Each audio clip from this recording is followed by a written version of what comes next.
The storm should have killed anyone caught in it. That was the first thought that hit Luke Callahan when he saw the shape half buried in the snow. The blizzard in the 1882 Montana mountains was not weather, it was a living thing, a force that clawed at a man's face, stole the air from his lungs, and buried whole valleys under a white death. Luke had been riding for hours, fighting the wind and the slicing snow, trying to check on his scattered cattle. 3 calves frozen stiff, a yearling buried. Nothing but loss. He was turning back toward his small cabin when his horse stopped dead. Bess tossed her head, snorting, terrified of something in the white blur. Luke narrowed his eyes, trying to make sense of the darkness ahead. It wasn't a rock, it wasn't brush. It was a carriage, a fancy one the kind city folks used, not something meant for these mountains. It was turned on its side, broken clean through. A trunk lay thrown open, fine silks frozen like stiff ribbons in the snow. A dead horse lay beside it, its legs pointed to the sky. And then he saw the drag marks. Someone had crawled away. He followed the trail until he found her, a woman curled in a drift like a frozen bird, face down, still, snow already burying her. He rolled her over and felt the air punch out of his chest. She was young, her skin pale blue, her eyelashes frozen together, her fine wool coat torn open, useless against the cold. She looked like she'd stepped out of some fancy parlor and into the jaws of the storm. Luke pressed his bare fingers to her neck. He prayed for a miracle. He found it, a weak flutter, barely there. "Come on," he muttered through chattering teeth. "You're not dying today." He stripped off his heavy coat and wrapped it around her. The wind hit him like a knife, but he ignored it. Getting her onto his horse was a fight. Bess reared, panicked by the lifeless weight. He spoke to her low and steady until she calmed just enough. He lifted the woman sideways across the saddle and climbed up behind her. He pulled her tight against his chest, trying to give her every bit of warmth he still had. The ride back felt endless. His shirt was no match for the storm. The cold chewed its way into his bones. Her body felt even colder, like holding a piece of winter itself. When he finally saw his cabin through the swirling snow, it looked like salvation. He fell through the door with her in his arms and kicked it shut behind him. The sudden quiet almost made his ears ring. He laid her on the bare skin rug near the hearth, his hands shaking as he lit a fire. When the flames caught, he turned back to her. Her fingers were white, her boots frozen solid, her lips cracked. She looked like she had already crossed into death and was only half returning. Luke knew frostbite. He knew what it took from a person. He cut away her boots, her silk stockings, her soaked layers of fine coats and blouses. He kept his eyes low, working fast and rough because the cold didn't care about modesty. He wrapped her in all the wool blankets he had, forced whiskey between her lips. He melted snow by the fire and rubbed her frozen hands and feet until a painful red color returned. Hours passed. Outside, the storm crushed the world. Inside, the fire grew steady and the cabin warmed. Luke sat in his single chair, coffee in hand, watching her face. Her breathing was shallow, a whisper of life. Near dusk, her eyelids fluttered. She gasped awake, eyes wide with fear. She tried to sit up, pulling the blankets tight around her. "Where am I?" "My cabin," Luke said softly. "I found you in the snow." She stared at him, his untrimmed beard, his scarred hands, and the rifle on the wall. Her eyes darted around the small room, her throat tightening in panic. "My carriage," she whispered. "And the men were their men?" "No sign of anyone," he answered. "Storm covered everything." She swallowed, her voice shaking. "I cannot pay you." Luke looked away, his jaw tightening. He wasn't asking for pay. She drank the hot broth he offered with trembling hands. Her fingers were blistered purple at the tips. When he asked her name, she hesitated. "Anna," she said. It was a lie. He heard it as clear as a gunshot, but he let it go. "You're safe here, Anna," he said. "Storm's got us snowed in for days." But safe wasn't the word for the tension in the cabin. She watched him like he was a wolf, pacing too close. He moved quietly, used to silence, but her presence filled the small room in a way he didn't know how to handle. Night fell. The wind slammed against the walls. Luke laid his bedroll near the door and told her to take the bunk. "I cannot," she whispered. "It's yours." "You're sick," he said. "Take it." Later, he woke to her voice, soft, broken, tangled in fever. She whispered a name through the dark. "Langley." They took it. The ranch. She gasped awake, wild with fear, trying to scramble away from him. He steadied her gently. "You're dreaming," he said. "You're safe." Her shaking slowly eased. She leaned against him without thinking, her head resting on his chest. Luke froze, then let his hand rest on her back. She felt small, fragile, human. She fell asleep against him. Outside, the storm screamed. Inside, two strangers held on to the only warmth they had left. Morning came slow, the light gray and cold as old tin. Victoria, her real name, though she'd lied as Anna, was sitting upright on the bunk, wrapped in blankets, watching Luke with sharp, guarded eyes. The fever from the night before was gone, replaced by a kind of frightened awareness. She wasn't the half-frozen girl he'd carried in. She was awake, thinking, measuring every detail of the tiny cabin and the stranger who had saved her life. Luke grunted a greeting and stirred the fire. The storm hadn't eased. The wind beat on the walls like fists. "Coffee is hot," he said. "Thank you, Luke," she replied, her voice still soft but steadier than before. Her hands trembled as she sipped from the tin cup. Her fingers were blistered and raw from frostbite, small and delicate compared to his broad, scarred hands. She wasn't built for this land. He could see that now in every movement she made. "Where exactly are we?" she asked. 40 miles north of Bozeman," he said, adding wood to the fire. "Storms buried the pass. Nothing's moving for days." Her face fell. She stared into the flames, her jaw clenching. It was clear the storm trapped her in more ways than one. By midday, she finally spoke more freely. They were forced together by the storm, sharing the same quiet room, the same fire, the same uneasy air. "I was traveling to Bozeman," she said, sewing a tear in her skirt with the supplies he'd given her. Her stitches were tiny and perfect. "Alone?" Luke asked. "No, I had a driver and a guard. What happened?" She swallowed hard. Her needle paused. "We were ambushed. 3 men. They shot the driver first. My guard fired back, but they pushed the carriage off the trail." Her voice shook. "I ran. I don't even remember how far. I thought they were behind me." Luke listened silently. He knew what fear like that did to a person. He'd lived with it for years. "You ran," he said. "That's why you're alive." She looked at his face, searching for judgment. She found none. The storm raged all day, and by evening the cabin felt smaller than ever. Luke sat sharpening his knife. Victoria mended her clothes, snow piled high against the window. Then she added quietly, "My father passed 2 months ago." She didn't look up. "He left me his ranch." Luke froze. A woman owning a ranch wasn't common, and her clothes, her voice, her manners. This wasn't any small rancher's daughter, but she hadn't said the name of the ranch. She guarded that like it was the last warm ember of her life. "Foreman named Morgan," she whispered. "He said my father promised the ranch to him. When I refused to sign it over, he turned the men against me. I left to get the territorial marshal." Luke watched her trembling hands. She looked small, but her voice had steel in it. "You're running from him," he said. She nodded. The next morning, the storm finally stopped. Silence fell heavy and bright. Snowdrifts piled taller than a man. The world outside was a smooth white wasteland. "It's beautiful," Victoria whispered. "It's deadly," Luke said. And then they heard it, a long rising howl. Wolves. Luke loaded his rifle. "Stay inside. Don't open that door unless you hear my voice." Fear flashed in her eyes. "There are too many." "Doesn't matter. They'll come for the mule. And if I lose that, we're stuck here forever." Before she could answer, he stepped out into the blue snow, disappearing around the corner.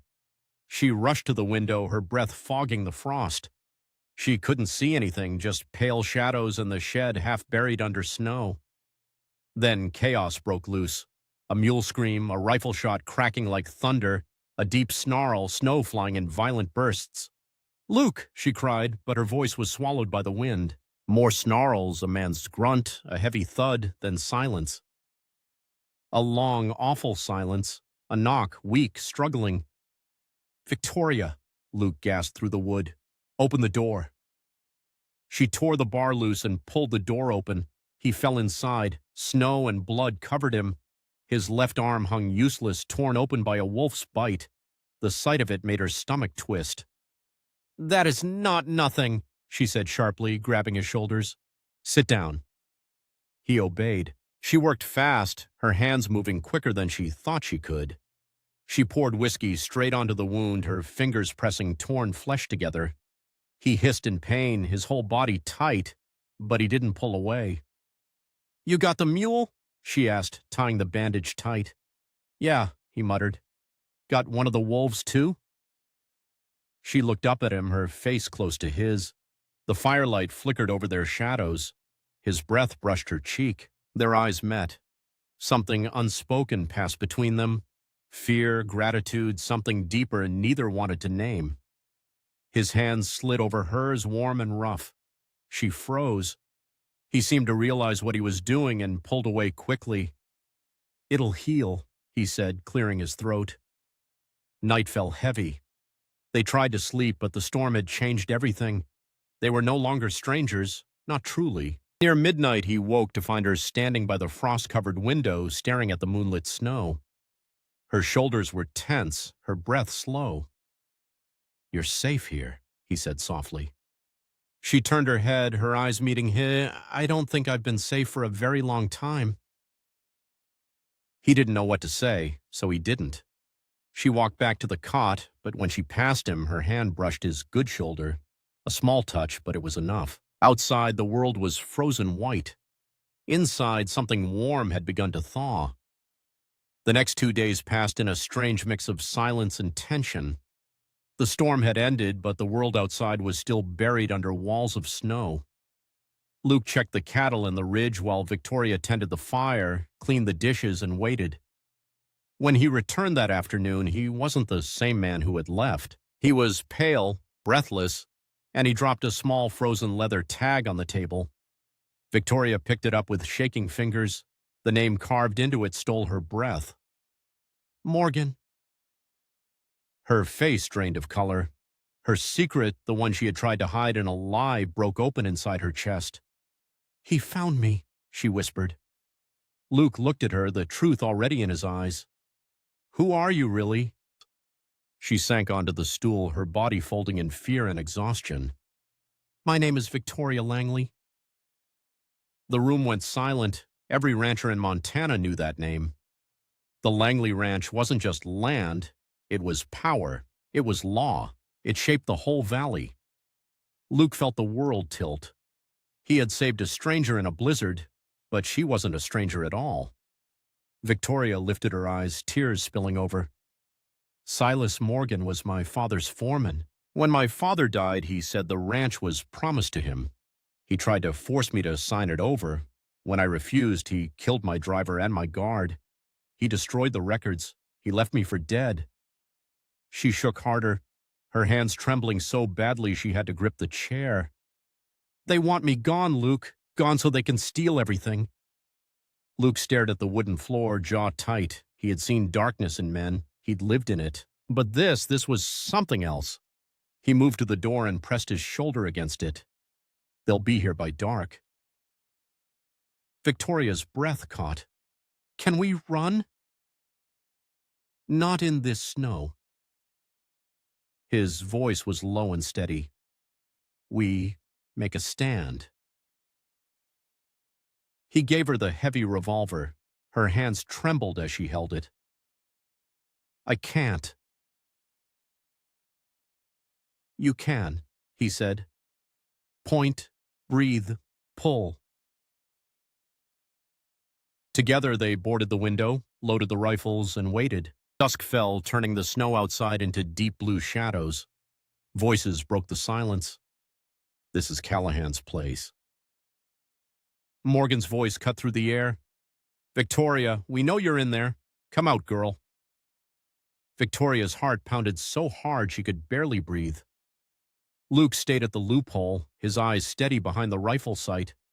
"Stay low," he whispered. Then movement, a shadow slipping through the trees.